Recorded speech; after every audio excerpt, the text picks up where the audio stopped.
I'm sitting here talking about carbohydrates, and I'm not telling you that you need to follow a ketogenic diet or that you need to be severely low carb or follow an Atkins plan.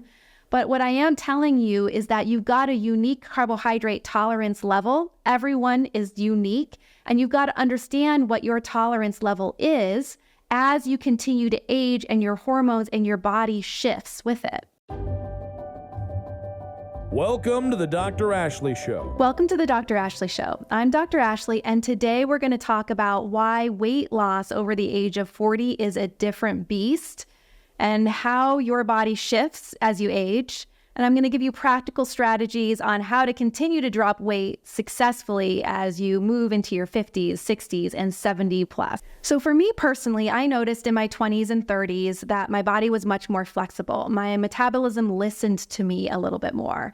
I could make small changes here or there with my nutrition or with my exercise, and I could feel the weight adjust quickly. Now that I'm in my 40s, luckily I know the small tweaks that I need to make, but it really does take a few more days, a few more weeks to see the changes happen. And my husband has the same experience. We're really knowledgeable on what we need to do to keep our bodies where we want them, but it just takes a little bit longer and a little bit more precision to see the impact. And I'm sure you felt that way as well. Menopause hits, and that's going to be a whole different beast. And I'll share why our belly fat starts to accumulate as we hit menopause, or if you're a guy and you continue to age with a reduction in testosterone, how that will result in more belly fat. But the body is different as we age. I have a client who I chatted with a few months ago, and he is a physician. His name's Dr. Bowers. And he came in because he was so frustrated. You know, from the medical community, we're always told that you just need to eat less and move more. So for him, coming from the medical community, he told me that he used to exercise a ton. And what he loved to do was he would love to cycle. And I understand the obsession around cycling. After I retired from my dancing career, I got into cycling, and I would ride like 250 miles a week. And I did that because I like the feeling of it, and I like to exhaust my body. That's what I did as a professional ballet dancer as well. So it correlated well in that way. But I also like the idea of expending all of these calories thinking that I'd be able to eat more. But for me, it didn't result in that. I still packed on the pounds as I continued to cycle. But for Dr. Bowers, he was able to cycle at a certain level, and he knew that he could consume the foods that he loved as well. And he still had a little bit of a belly when he was cycling, but he could maintain it, and he felt like it was manageable. Well, from all of his cycling, at one point he really hurt his back, and it pulled him away from the bike. And over the course of a very few short months, he packed on about 50 pounds. And he came to see us and he was like, I just don't know what to do. I can't ride like I used to. I can't exercise like I did. And I'm packing on the pounds. I've got high blood pressure. He's like, I know that's not okay.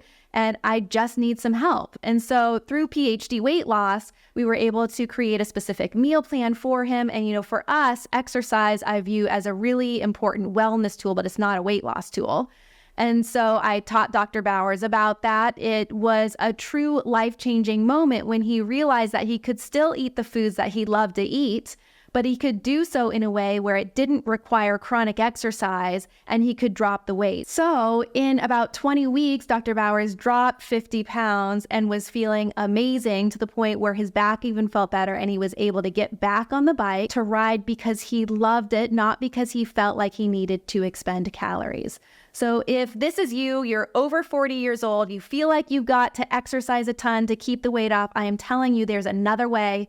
You can drop the weight, enjoy the foods that you're eating, not have hunger and craving, and not have to work out chronically like Dr. Bowers did. The deal is that your body changes as you age, and therefore the strategies that you implement to maintain that same level of health you had when you were younger also have to shift. It's not that you've done anything wrong. It's not that you're a failure. It's that your strategies just need to shift to support your new metabolism, metabolism that you know nothing about. So today we're going to dive into the 10 top diet mistakes that most people make over the age of 40 as their body makes this transition. But before we dive into these top 10 mistakes, I want to go through why you're experiencing these shifts in the first place. So number one is hormonal shifts that happen in the body. For women, it's menopause as estrogen decreases. And for men, it's as you guys age, your testosterone levels start to reduce. Now, it has all to do with this hormone called lipoprotein lipase. And lipoprotein lipase, I'm going to call LPL. What it does is I want you to imagine it's like a vacuum sucker, and it attaches to your fat cells. And what it does is it acts like this sucker to pull in the fat from your bloodstream to fill up the fat cell to get them bigger and to help them multiply, replicate, and to just help you get fatter. So for women, before they hit menopause, they have higher levels of estrogen. The estrogen activity shuts down the LPL activity on your fat cells in your stomach, so you don't have these vacuum suckers happening. For men, testosterone has that same activity. So when you're younger and you have higher levels of testosterone, it shuts down this LPL activity. But as we age, women, as you go through menopause, it allows this LPL to attach to the fat cells specifically in the belly area. So now you've got these vacuum suckers on there, and all the fat that you have flowing through the bloodstream is going to be more likely to flow into the fat cell in the belly. It replicates, and oh my gosh, all of a sudden you hit these life stages and you start to accumulate all this belly fat. Now, once you start to accumulate this belly fat, it's called visceral fat, and it's a different fat than the rest of your body. What happens is it fills up in the organs, and it wraps around the organs, and it squeezes them like a straitjacket. And I've talked about visceral fat in a lot of previous episodes, so go back, check that out so you can understand what happens. But basically, this visceral fat gets in there, it grows its own blood vessels, it gets its own oxygen supply, and it starts to secrete all of its own hormones. And the hormones that are in there are linked to continued fat growth. All they want to do is continue to help this fat mass get fatter and fatter as fast as possible. They also secrete hormones in there that encourage inflammation and joint pain, skin irritation. They encourage fat storage. So now all your body wants to do is continue to get fatter. So now as your hormones shift as you age, you have these receptors on the fat cells in the belly. You start to accrue this belly fat, and then it gets in there as this visceral fat, almost like a tumor, and all it wants to do is continue to grow. Another aspect of this belly fat is insulin resistance. So what happens when you take in, let's use an example of steel-cut oats, yogurt, and blueberries. It could be a great breakfast for some people, but not for most individuals. And the reason why is because it goes into the belly and it's absorbed into the bloodstream as blood sugar, right? Because the carbs, the blueberries, and that vanilla yogurt are primarily carbohydrates. They're broken down into sugar and they raise your blood sugar. The body doesn't like to have high levels of sugar in the blood. It's pretty toxic. The body can only tolerate 1 to 2 teaspoons of sugar at any given time. And this breakfast that I mentioned might have 12 to 20 grams of teaspoons, depending on the amounts that you've eaten for that breakfast. Well, the body doesn't like it, and it tells the pancreas to secrete this hormone called insulin. And insulin is a hormone that should travel around to your muscle cells and open up the cell so that sugar that's in your blood flows in and you can use that for energy. Well, what happens as you age? As estrogen decreases in women, as testosterone decreases in men, as you've got that visceral fat in there secreting all of these hormones, as I want you to imagine that these cells get a little bit of a callus over them. So now when insulin travels around, it can't open up the cell wall. It bounces off the cell wall and that cell is locked shut. So that blood sugar, it really has nowhere to go, right? It can't go into the muscle cell. So as a protective mechanism, the body flips that blood sugar over into stored fat. And I think it's really interesting because we all have our unique tolerance as to how much blood sugar we can tolerate and how much carbohydrate we can tolerate as well. So I don't know if you've ever thought about it, but we'll see at PhD Weight Loss, we'll see specific people who come in and maybe they've got 30 pounds of excess fat weight and they've got type 2 diabetes. And then we might see an individual who has 200 pounds of excess fat weight and they don't have type 2 diabetes. Do you ever wonder why? I do all the time, and it's so interesting. A lot of it has to do with genetics. And let's say this leaner guy who has 30 pounds of excess fat weight but has type 2 diabetes, he doesn't have a good protective mechanism in his body. That blood sugar that's in there can't flip over into fat efficiently, so it's stuck in the bloodstream. It can't get into the muscle cells because of insulin resistance. So now we've got this high sugar in the blood with nowhere to go. It's stacking up, and he now is type 2 diabetic. Where we got this fellow who has 200 pounds of excess fat weight, and every time he eats a carbohydrate, it goes into the body as blood sugar and it flips over into fat. And it's all being stored there. It's got to store somewhere, either in your bloodstream or it's going to store as fat stores. Isn't that interesting? And so I'm sitting here talking about carbohydrates, and I'm not telling you that you need to follow a ketogenic diet or that you need to be severely low carb or follow an Atkins plan. But what I am telling you is that you've got a unique carbohydrate tolerance level. Everyone is unique, and you've got to understand what your tolerance level is as you continue to age and your hormones and your body shifts with it. So now let's talk about these 10 most common mistakes. So number 1 is not fully collapsing that fat mass, that visceral fat, that belly fat. So I talked about this belly fat in that it gets in there and it acts like a tumor and all it wants to do is grow. Well, oftentimes what happens is people only let go of a portion of it. They think, oh my gosh, I'm 20 pounds down. I'm in this X size pants. I'm feeling great. I'm feeling good enough. I think I'm done. Well, if you look at this fat mass like it is like a tumor and you only let go of a portion of it, you know that it's all just going to grow back.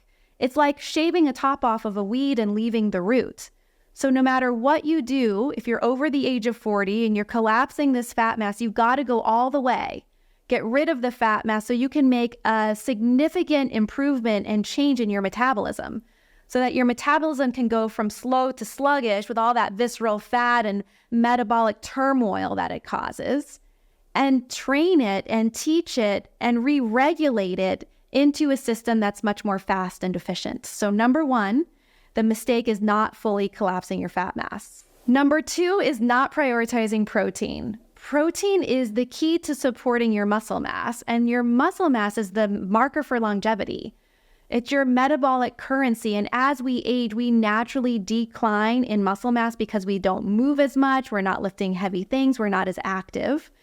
So if you don't get adequate amounts of protein in your diet, specifically as you're dropping weight, you are going to lose muscle, and it's going to be really hard to maintain that. So remember that you want to get about 0.8 to 1 grams of protein per pound optimal body weight every day. And you want to make sure that the first meal that you eat in the day and the last meal that you eat in the day have the highest bulk of protein in there. So I'd say for most people, about 30 to 40 grams of protein with that first meal and last meal of the day. If you're a PhD client and your protein amounts aren't right there, do not fret. Your coach has made your meal plan specific to where you are and where you need to be, and you're perfectly at that place, so don't worry about it. But if you're just attempting this weight loss on your own, then 0.8 to 1 gram of protein per pound optimal body weight, getting that bolus of 30 to 40 grams with the first meal and last meal of the day will do you really well. And by protein, I mean meats like turkey, fish, red meat, beef, eggs, full-fat Greek yogurt. So beans, nuts, and cheese, by the way, are not a good protein source. I was in Tennessee a few weeks ago. We took the kids to Dollywood, and there were so many people eating baked beans like it was their protein source. Baked beans are a candy. They aren't actually a great food source at all. In 1 cup of baked beans, there's 55 grams of carbohydrate, which is equivalent to about 14 teaspoons of sugar in that cup of non-protein. So get adequate protein in there from good sources. Number 3 is avoiding strength training. I did this before I learned the science behind weight loss and optimal health. I did more cardio thinking that's how I would keep my weight where I wanted it to be. And I was fearful I would bulk up if I did strength training. We need to strength train, especially as we age, because what I talked about, your muscle mass being a priority. So if right now you do primarily cardio, I encourage you to make that shift completely and instead focus on lifting something heavy. Don't hurt yourself, don't get injured, but lift something heavy and then maybe try some high intensity interval training, which doesn't have to be intimidating, instead of the chronic moderate type of cardio. And by high intensity interval training, I like to use an example of a stationary bike. So you get on that bike, warm up for 5 minutes, and then push really hard, whatever really hard means to you. But a good indicator would be that you can't talk to the person next to you because you're out of breath. And you're going to push that hard for about 30 to 45 seconds and then rest easy for about a minute to a minute and a half. Do those rounds about 10 to 12 times and then cool down, and boom, you're done with your cardio for the day. So you could alternate some of that HIIT, the high intensity interval training, with some strength training. Go for a walk once in a while, and that's the perfect combo of exercise for you as you continue to age. Number 4 is using an app-based program. So I know that this can work for some people, but for a lot of the people we see specifically, they've tried an app-based program, more doing it on their own, and it just hasn't allowed for success. Remember that you can't partially collapse that active belly fat. If you only drop a portion of it, then it comes back. And a lot of these app-based programs aren't specified to your body and what your unique goals need to be. They're not customized.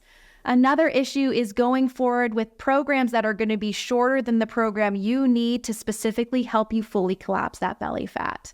Number 5 is doing it on your own. The majority of time, doing it on your own just doesn't work. Research shows that 95% of the diets we do on our own fail. The reason why is because we don't have the accountability, and without someone holding us accountable and telling us the truth behind what we need to do, there's too many emotions into it, and we're more likely to give in and give up. So I've been recently reading this book, The Road Less Stupid by Keith Cunningham, and I mentioned it in my previous episode, but it was really impactful to me. And he talks about the 3 pillars of success for business. And I think a lot of what goes into having a successful business also goes into having a successfully healthy body. So I want to read an expert to you on what he says are the pillars for success. You can think about this when it comes to business, but I want you to think about it as associated with your body and your health. So he says, we make promises to ourselves, but we break them with alarming regularity. For some reason, promises we make to ourselves are less sacred than the promises we make to others. Having an accountability partner who will hold you to your commitment is a key ingredient to making sustainable progress and for success. Someone who will tell you the truth, someone who will not buy into your cheap excuses for why you fell off the program or didn't get the job done. Someone to tell you no. The higher you go, or the better you want to get, the greater the requirement to have someone in your life who will hold you accountable and tell you the truth. So this is why you can't do this on your own, especially as you shift with your body into this new unknown territory. Number 6, and this is a little bit of a controversial one, I know, but is going vegan or vegetarian. The reason why is because as you age, we talked about the importance of protein and muscle mass. And in general, 99% of the time, I would say, a vegan and vegetarian diet isn't done well and isn't done in a way to support your muscle mass and longevity. The deal with plant protein is that you only absorb 69% of it. And with animal protein, you absorb 100%. So if you're trying to get all of this protein from plants, you would have to eat 1/3 more than you would from the animal side of things. And usually the plant-based protein is really heavy in carbohydrates. And we just talked about us not having a really great carbohydrate tolerance level as we age. It just continues to decline because of insulin resistance. So it is really tricky for a lot of plant-based, vegetarian, vegan eaters to get the type of quality and the amount of protein that they need to support their muscles as they continue to age. So that's one thing to consider, is just in general, if you're not vegan or vegetarian, I don't recommend that you go that route. Number 7 is you don't consider the impact of alcohol. I should probably do a whole episode on the impact of alcohol on our health and our weight. And if you're interested in it and you're watching this on YouTube, drop a comment below and say, yes, I'd like to learn more about alcohol. But the summary of it is that 1 shot of alcohol will stop fat burn for about 5 to 8 hours, and 2 shots will knock you out of fat burn exponentially. So it's not to say that you can't drink and lose weight. You can, but you've got to be really aware of it. And beer is pretty much liquid bread. If you've got a lot of belly fat going on, it's not going to help you drop the belly fat. And any kind of sweet alcoholic beverage like a mojito or a pina colada or a sweet red or white wine isn't going to help your body get where you need to be. So you want to make sure that you're considering alcohol as you're continuing to drop this weight. And number 8 is you underestimate stress and sleep. It is so big. And we see this with our clients at PhD Weight Loss. If they have a lot of stress, then their weight loss speed is always slower. And if they don't sleep, then they're going to see slower weight loss rates as well. There was a study by the American Medical Association that came out and looked at a group of guys sleeping less than 5 hours for 1 week, and it dropped their testosterone production by 10 to 15%. Another study looked at a big group of individuals, and they divided them into two groups. One group who slept more than 7 hours a night, and one group who slept less than 7 hours a night. And the group who slept more was able to eat more and weighed less than the group who slept less. And we see this over and over again. So if you are stuck in your weight loss goals and you're not thinking about stress and you're not sleeping well, those are two things that you need to put a lot more importance on. Number 9 is going low fat. A lot of people still fear dietary fat when you need to eat fat to burn fat. You need fat for healthy hair, skin, and nails. Healthy fats keep you full. They let go of cravings. They are the key to dropping weight in a sustainable way. So extra virgin olive oil, avocados in general, coconut oil if you like that. Butter is delicious. Heavy cream is my favorite food. Cheese if you tolerate it. Other forms of fat that can come from your animal protein like fatty fish and your red meats, your egg yolks. The egg yolk is the perfect little packet of vitamins and minerals. When you eat an egg, eat a whole egg, not just the yolk. So don't fear fat. And number 10 is skimping on hydration. As you age, you actually have a reduced thirst mechanism, so you can't really tell if you're as thirsty as you were able to do when you were younger.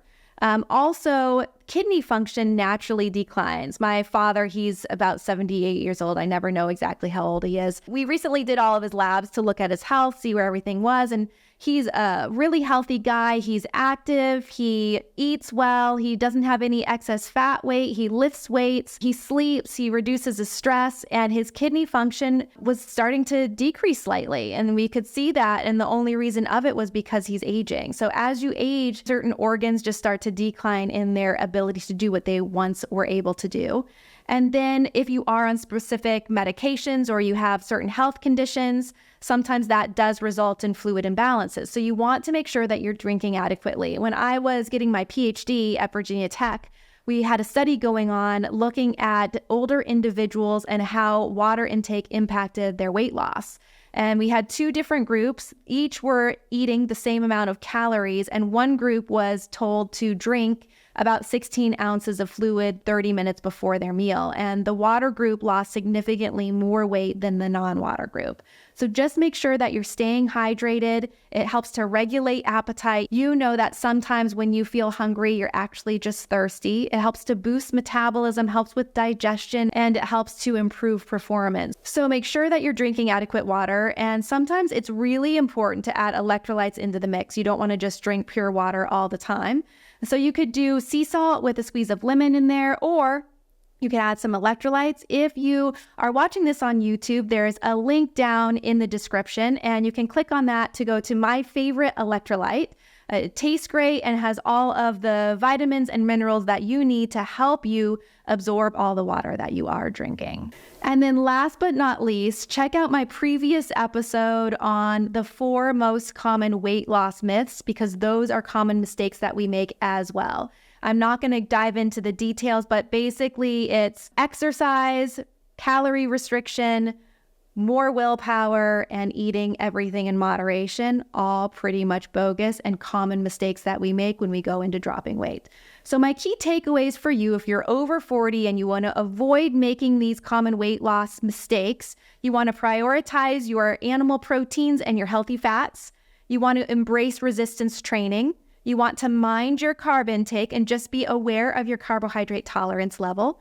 You want to stay hydrated, and then you want to make sure that you get the support you need. I hope that you got massive value from this episode. If you're watching this on YouTube, please leave a comment below. Let me know what mistakes you've gone through or how you've overcome them. I'm here to help you. Subscribe as well so that we can impact more people together. And if you're listening to this on a podcast platform, then please subscribe and leave a review. It means a lot to me. I hope that you loved it, and I'll see you in the next show.